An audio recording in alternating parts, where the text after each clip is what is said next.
Spanish Grand Prix proved to be a little trickier for Schumacher, as he found himself stuck in fifth gear for most of the race, despite driving with an issue that... Few names in the world of motorsport command the same level of respect and admiration as Michael Schumacher. His story is not just one of talent, but one of relentless dedication from his humble beginnings to his rise as one of the most successful drivers in Formula One history. In this video, we will explore Schumacher's journey from a boy with a passion for karting in a small German town to a seven-time world champion whose legacy will forever define the sport.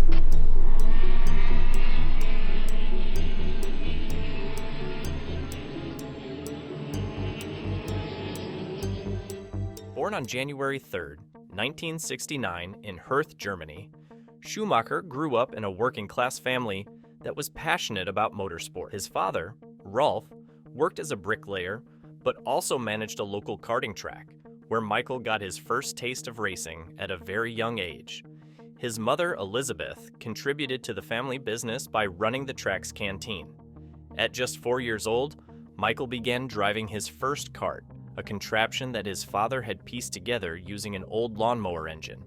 Despite its humble origins, this small kart would become the vehicle that set him on the path to greatness.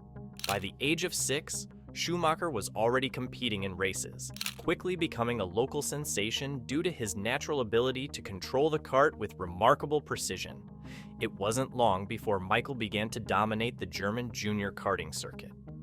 By the age of 10, he had already secured his first major title, the German Junior Karting Championship. His early successes made it clear that he had the potential to become a world-class driver.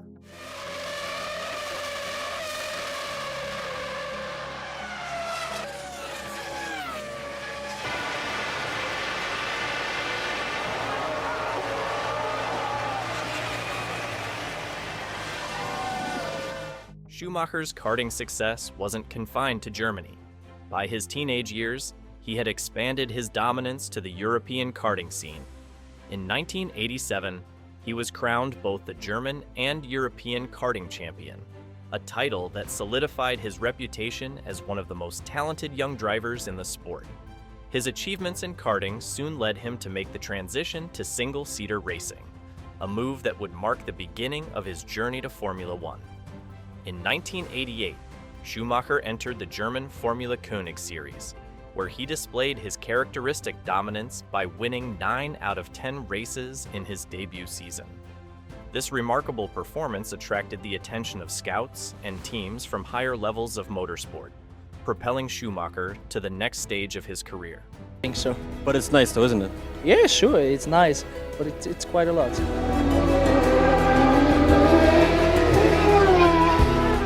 Schumacher's meteoric rise through the ranks of junior motorsport culminated in his debut in Formula One in 1991. Driving for Jordan at the Belgian Grand Prix, Schumacher stunned the paddock by qualifying 7th, an impressive feat for a rookie driver, although his race ended. Prematurely due to a clutch failure, Schumacher's talent was undeniable. His remarkable debut performance quickly caught the eye of Benetton, a team that would soon sign him to a contract. Schumacher's arrival in Formula One was the beginning of an era that would change the landscape of the sport. His aggressive yet calculated driving style, combined with an unparalleled work ethic, made him a force to be reckoned with.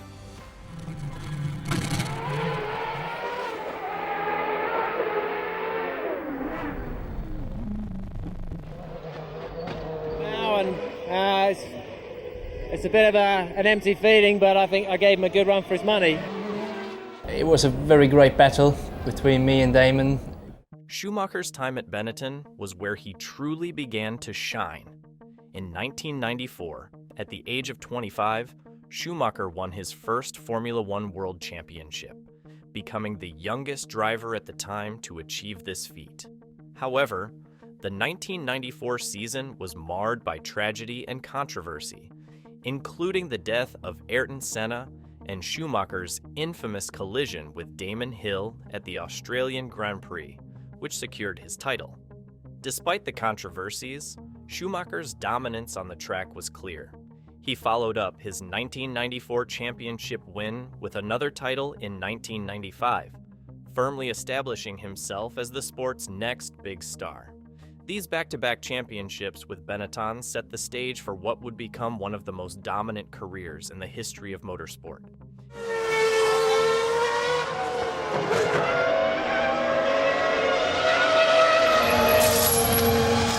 In 1996, Schumacher made a bold move by joining Ferrari, a team that had not won a championship since 1979.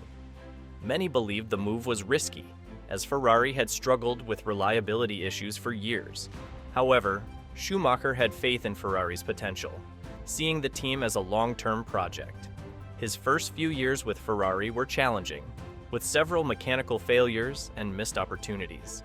Yet, Schumacher remained committed, working closely with the engineers to develop a car that could challenge for titles. His perseverance paid off, and by 2000, Ferrari had finally built a car capable of winning championships. Schumacher's victory at the 2000 Japanese Grand Prix secured his first world championship with Ferrari, ending the team's 21-year title drought. This win was the beginning of a dynasty, as Schumacher and Ferrari would go on to dominate Formula One for the next 5 years. Lewis Hamilton at the moment can't do anything about Michael Schumacher. Now he can flick to the left. Schumacher's covered the obvious route and he'll sweep back across to the right. From 2000 to 2004, Michael Schumacher was virtually unbeatable. He won 5 consecutive world championships, a feat that had never been accomplished before in Formula One history. During this period, Schumacher broke numerous records, including the record for the most career wins, surpassing Alain Prost's total of 51 victories. His 2002 season was particularly remarkable, as he finished on the podium in every race, securing the championship with 6 races to spare. Schumacher's dominance wasn't just due to his driving ability, it was also a result of his meticulous preparation and unwavering determination. His partnership with Ferrari's technical team, led by Ross Brawn and Jean Todt, was a key factor in their success, creating a combination that was almost impossible to beat. It's been a very special day, and to finish it in this style as we have been doing today, I want to thank everybody who has been on my way or supporting me at all stages. There have been a lot of people. Thank you very much. After securing his 7th and final world championship in 2004, Schumacher continued racing for 2 more years before announcing his retirement from Formula One at the end of the 2006 season. His decision marked the end of an era in the sport. After securing his 7th and final world championship in 2004, Schumacher continued racing for 2 more years before announcing his retirement from Formula One at the end of the 2006 season. His decision marked the end of an era in the sport.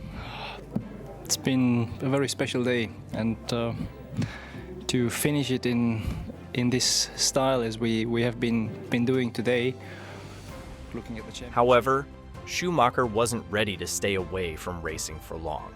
In 2010, after a 3-year timeout, Schumacher made a surprising return to Formula One with Mercedes. Although his comeback didn't produce the same results as his Ferrari years, Schumacher's return was a testament to his love for the sport and his desire to compete at the highest level. His time at Mercedes saw him mentoring young drivers and contributing to the development of the team, laying the foundation for Mercedes' future dominance in Formula One. And I want to thank everybody who has been on my way or supporting me at all stages. There have been a lot of people. Thank you very much. In 2013, tragedy struck when Schumacher suffered a severe head injury while skiing with his family in the French Alps. The world held its breath as Schumacher was placed in a medically induced coma to aid his recovery. Although he eventually regained consciousness, the full extent of his recovery has remained a closely guarded secret, with limited updates from his family. Despite the challenges he now faces, Schumacher's legacy continues to inspire fans around the world. His impact on Formula One remains unparalleled, and his story is a reminder of the fragility of life, even for a man who once seemed invincible on the racetrack. Mr. Schumacher was admitted to the University Hospital in Grenoble at 12:40 following a skiing accident. On his arrival, he was in a coma. He was suffering from a serious brain trauma. Fans of Schumacher are already gathering. This man said he jumped in his car and came to the hospital as soon as he heard the news. Today, the Schumacher legacy lives on through Michael's son, Mick, who has followed in his father's footsteps by pursuing a career in motorsport. Wir sind immer mit den billigsten Mitteln gefahren, die möglich waren. Und wenn andere Reifen weggeschmissen haben, dann habe ich sie mir wieder aus der Mülltonne rausgeholt und habe sie bei mir draufgetan und habe damit Rennen gewonnen. Mick Schumacher, a former Formula One racer, has often spoken about the immense influence his father had on his career. As Mick carves out his own path in the sport, he carries with him the weight of the Schumacher name, a symbol of greatness in Formula One. While Mick's journey is still in its early stages, there is no doubt that his father's legacy will continue to inspire generations of racers for years to come. I got such a strong impression of how hard Michael was willing to work. And that transformed the team. From a young karting prodigy to a Formula One icon, Michael Schumacher's career remains one of the most awe-inspiring in sports history.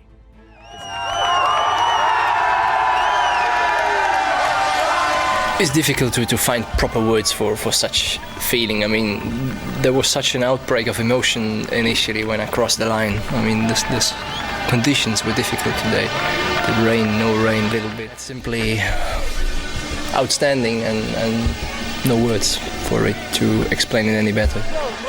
His unparalleled achievements, combined with his indomitable spirit, have left an enduring mark on motorsport. While his racing days are behind him, his legacy lives on through the next generation and in the hearts of millions of fans around the world. Thanks for watching, and don't forget to like, subscribe, and hit the bell to stay updated on more incredible stories from the world of racing.